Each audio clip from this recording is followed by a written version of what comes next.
महाराष्ट्र में हनुमान चालीसा को लेकर महाभारत हो रहा है और शिवसेना की उद्धव सरकार वो पूरी तरह से कोशिश में है कि किसी भी हनुमान चालीसा के पाठ करने वाले को, हनुमान भक्तों को वो कोई भी ढील देने के मूड में नहीं है। असल में ये विवाद शुरू हुआ था एक मस्जिद के लाउड स्पीकर को लेकर, जिसको लेकर लोगों ने आपत्ति दर्ज की थी कि सुबह 3 बजे से लेकर दिन में पूरे दिन ये चलता है। इसके बदले में राज ठाकरे ने जब घोषणा कर दी कि मैं, अगर ये बॉम्बे हाई कोर्ट के आदेश का पालन नहीं होता है महाराष्ट्र के अंदर, तो मैं भी मस्जिद के सामने हनुमान चालीसा का पाठ करूंगा। इसको लेकर राजनीति गरमाई और इसको लेकर फिर सरकार हरकत में आई और सरकार ने एक आदेश जारी कर दिया कि मस्जिद के आसपास 100 मीटर की दूरी पर कोई भी अन्य किसी भी तरह का लाउड स्पीकर नहीं चलेगा। यानी इसका मतलब साफ हुआ कि जो राज ठाकरे ने घोषणा करी थी कि वो मस्जिद के सामने हनुमान चालीसा का पाठ करेंगे, उसको नहीं करने दिया जाएगा।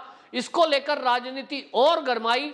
और अब आपको बता दूं कि जब ये हनुमान चालीसा पे रोक लगी तो अमरावती से जो सांसद हैं नवनीत राणा, उन्होंने ये घोषणा कर दी कि मैं मातोश्री, जो कि निवास है उद्धव ठाकरे का, उसके सामने हनुमान चालीसा का पाठ करूंगी। इस घोषणा के बाद राजनीति में उबाल आया और नवनीत राणा, जो कि आपको बताएं निर्दलीय सांसद है, हालांकि वो अब से पहले 2014 में ये जो एनसीपी के टिकट पर अमरावती से ही सांसद के लिए लड़ी थी चुनाव में, लेकिन उस समय शिवसेना से हार गई थी।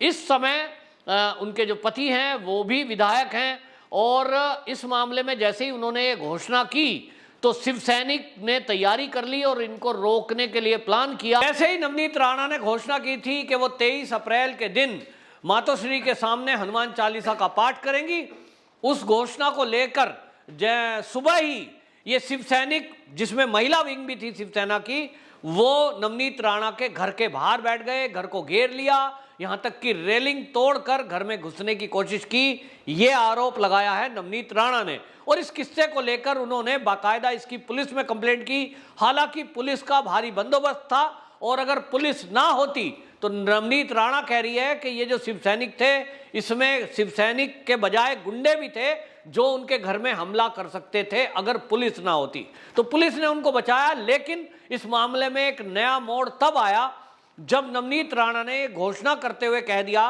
कि मेरा जो मातोश्री के सामने हनुमान चालीसा पढ़ने का जो कार्यक्रम था, मैं उसको स्थगित करती हूं, क्योंकि मेरा जो उद्देश्य था वो केवल शिवसेना की सत्यता को दिखाना था।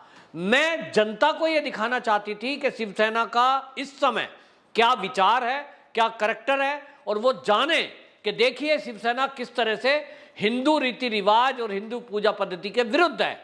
हनुमान चालीसा को रोकने के लिए उन्होंने आदेश बना दिया कि 100 मीटर की परिधि में मस्जिद के आसपास कोई किसी तरह का लाउड स्पीकर नहीं बजा सकता, जबकि मस्जिदों को पूरी छूट दी गई है। तो नवनीत राणा इस तरह की बात कर रही थी। और इसके पहले आपको बताएं, जो भारतीय जनता पार्टी के नेता हैं मोहित काम्बोज, उन्होंने भी इसमें एंट्री की थी और उन्होंने तो ये घोषणा कर दी कि अगर मस्जिदों से लाउड स्पीकर नहीं हटाए गए तो हम भी अपने अपने घरों से, मंदिरों से तेज आवाज में हनुमान चालीसा चलाएंगे। और इसके लिए उन्होंने बाकायदा फ्री में ये जो एम्पलीफायर हैं, लाउड स्पीकर हैं, उसको बांटना शुरू कर दिया। पूरे महाराष्ट्र के मंदिरों में ये लगाए जाने लगे और बात ये हो गई कि अब कंपटीशन जैसा हो गया। लेकिन शिवसेना की सरकार जो है, उद्धव ठाकरे की जो सरकार है, उसने एक आदेश पारित कर दिया।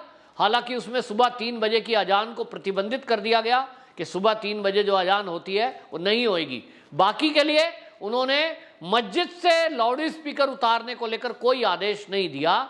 इसी को लेकर भारतीय जनता पार्टी के लीडर ये कह रहे थे कि जब बॉम्बे हाई कोर्ट का ये बाकायदा सीधे सीधे आदेश है कि जहां भी अवैध रूप से लाउड स्पीकर लगे हैं उनको उतारा जाए, पब्लिक को जबरदस्ती तेज आवाज में कुछ भी सुनाना ये गैर कानूनी है। इसी इंप्लीमेंट को लेकर के बीजेपी के लीडर भी उद्धव सरकार को घेर रहे थे और वो ये कह रहे थे कि जब बॉम्बे हाई कोर्ट का ऑलरेडी आदेश है, इस आदेश का पालन ये सरकार क्यों नहीं कर रही।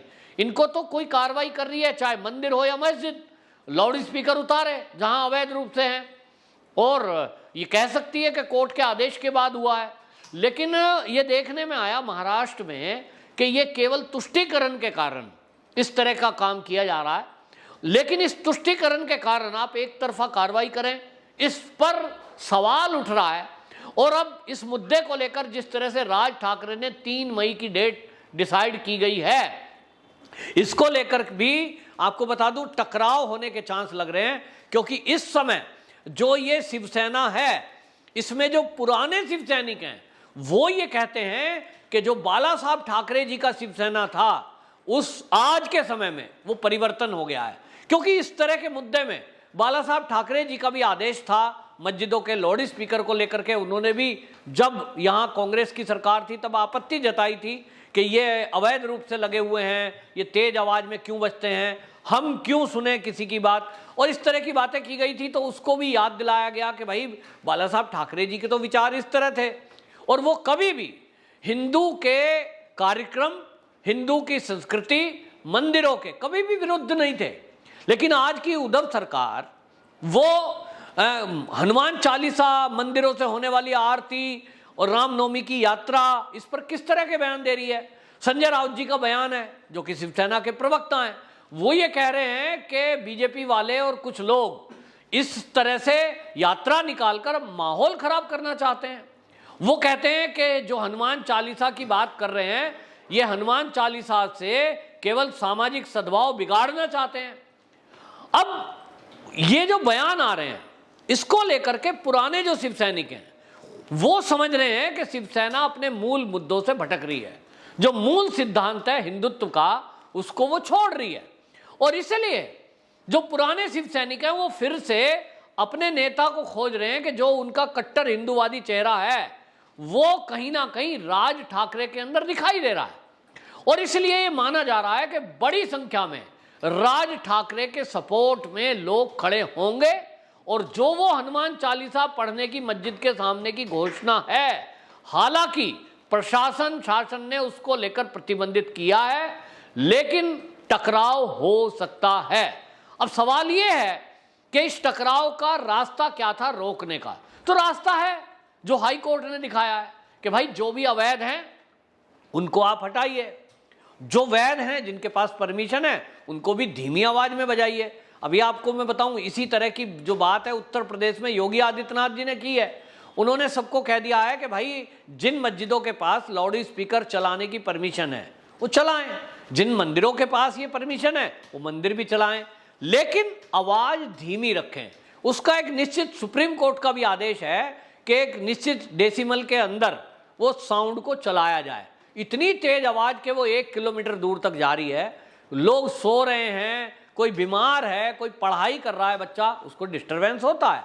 और इसी सबको देखते हुए सुप्रीम कोर्ट ने एक आदेश दिया था कि ये जो साउंड सिस्टम है इसको रोका नहीं जा सकता मंदिर में या मस्जिदों में, क्योंकि वो धार्मिकता के दृष्टिकोण से है, लोगों के धार्मिक अपनी अपनी धर्म का प्रचार करने का तरीका है।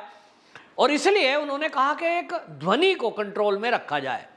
इसको लेकर के उत्तर प्रदेश में जैसे आदेश दिया गया कि भाई आप अगर चलाएंगे तो उसकी आवाज को धीमा रखिए, परिसर से बाहर ना जाए, ये योगी जी का आदेश है। लेकिन आप एक पक्ष के लिए ढिलाई दें और एक पक्ष के ऊपर पूरा कंट्रोल करें तो ही कंट्रोवर्सी पैदा होती है। जिस तरह से हमने देखा कि दिल्ली दंगे हुए जहांगीरपुरी में, वहां जब बुलडोजर कबाड़ी के ऊपर चल रहा था, जिन्होंने अतिक्रमण किया हुआ था सड़क पर, सारा विपक्ष खड़ा हो गया। लेकिन वही अतिक्रमण हटाने को लेकर राजस्थान में शिव मंदिर तोड़ दिया गया, उस पर कोई नहीं बोला। भाई वहां मंदिर है, लोगों की आस्था थी, आपने क्यों तोड़ दिया? अगर आप बुलडोजर रुकवाने के लिए सुप्रीम कोर्ट तक दौड़ पड़े तो ये भी सुप्रीम कोर्ट को चाहिए था कि रोके, इस पर भी रोक लगाए, लेकिन वहां के लिए कोई नहीं बोलेगा। इसी तरह नवनीत राणा का कहना है कि जिस तरह से ये उद्धव सरकार काम कर रही है कि ये हनुमान चालीसा पढ़ने वालों को तो पकड़ करके जेल में डाल रही है, गाड़ियां उनकी जब्त कर दे रही है। और नवनीत राणा खुद सांसद है, उनके पति विधायक हैं, उनके ऊपर 153A धारा में केस दर्ज कर दिया जिसमें गैर जमानती है और 1 साल तक की सजा है। तो इतनी सख्त धारा में आप उनके ऊपर जो है एक्शन लेते हो, आखिर क्या दोष है? भाई उन्होंने कोई अपराध तो किया नहीं। नवनीत राणा कहती है यदि वो मान लीजिए उनसे शांति भंग होने का चांस है तो वो निकलती घर से और सड़क ब्लॉक होती या वो वहाँ लड़ाई झगड़ा होता, तब शांति भंग होती। जो अपराध हुआ ही नहीं, हनुमान चालीसा के लिए वो निकली ही नहीं घर से, प्रोग्राम उन्होंने कैंसिल कर दिया। इसको लेकर के जो ये धारा लगाकर उनको जेल में बंद किया गया है, थाने में उनको कोर्ट में पेश किया जा रहा है, ये कहना है बीजेपी के लीडरों का भी कि ये गैर कानूनी है, ये अवैध है। इसको लेकर के नारायण राणे ने बयान दिया, बाकायदा उन्होंने प्रेस कॉन्फ्रेंस की और उन्होंने ये कहा कि नवनीत राणा यदि हमसे कोई मदद की उम्मीद चाहती है, चाहे न्यायपालिका के जरिए हो चाहे फिर किसी और के जरिए हो, हम उनकी मदद को तैयार हैं। अब इससे ये माना जा रहा है कि एक तरफ ये 3 दलों की सरकार जो उद्धव सरकार है, ये है जिसके बारे में पालघर साधुओं की हत्या से लेकर और अभी तक जितनी बयानबाजी और जितने काम हुए हैं उसको लेकर एक बात सिद्ध हो गई कि शिवसेना अपने मूल सिद्धांतों को छोड़ चुकी है और आज वो केवल कांग्रेस का जो एजेंडा है उसी के इंप्लीमेंट को कर रही है, उन्हीं के सिद्धांतों पर चल रही है। जो हिंदू विरोधी चेहरा है वो आज शिवसेना का धीरे धीरे बनता जा रहा है और इसी को उजागर करने के लिए नवनीत राणा ने ये घोषणा की थी, ऐसा कहना है नवनीत राणा का। वो कह रही है कि मैं महाराष्ट्र की जनता को शिवसेना की आज की असलियत दिखाना चाहती थी कि देखिए, मैंने अगर हनुमान चालीसा पढ़ने के लिए बोला भी था तो मेरे घर के बाहर धरना देना, मेरे को डराना धमकाना, मेरे ऊपर एफआईआर करना, ये क्या जरूरत थी? हनुमान चालीसा पढ़ना था, पढ़ने देती, भगवान का नाम ले रही थी हिंदू होने के नाते। तो एक तरफ आप बिल्कुल जेल में डाल दोगे और अभी आप देखना कुछ दिन बाद कि एक पक्ष वाले लोग आएंगे, वो सड़कों पर बैठ करके अपना धार्मिक कार्यक्रम करेंगे। तो यही नवनीत राणा कह रही थी कि मैं दिखाना चाहती थी शिवसेना सरकार की असलियत, जो मैंने बगैर हनुमान चालीसा का पाठ करे ही मेरा सिद्धांत पूरा हो गया, क्योंकि सारी मीडिया ने ये देख लिया कि किस तरह से शिवसेना के लोग घर पे आकर हमला कर रहे हैं, उनको गालियां दे रहे हैं, उसको डरा धमका रहे हैं और किस तरह से उद्धव सरकार में उनके ऊपर एफआईआर हुई है। वो कहती है मेरा मकसद पूरा हो गया जो मैं चाहती थी और अब इसलिए करूं या ना करूं वो बात पूरी हो गई। ठीक इसी तरह अब नजर है महाराष्ट्र की जनता की 3 मई की, जिसमें एमएनएस के जो प्रमुख हैं राज ठाकरे, उन्होंने भी इसी तरह की घोषणा की हुई है। इसको लेकर बहुत ज़्यादा एक तरह से मैं कहूं कि हलचल है महाराष्ट्र की राजनीति में। अब ये देखा जाना चाहिए। हालांकि संजय राउत जी ने कहा है कि हम किसी को भी लॉ एंड ऑर्डर की सिचुएशन बिगाड़ने नहीं देंगे।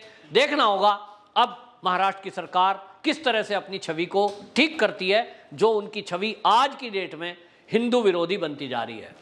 वंदे मातरम।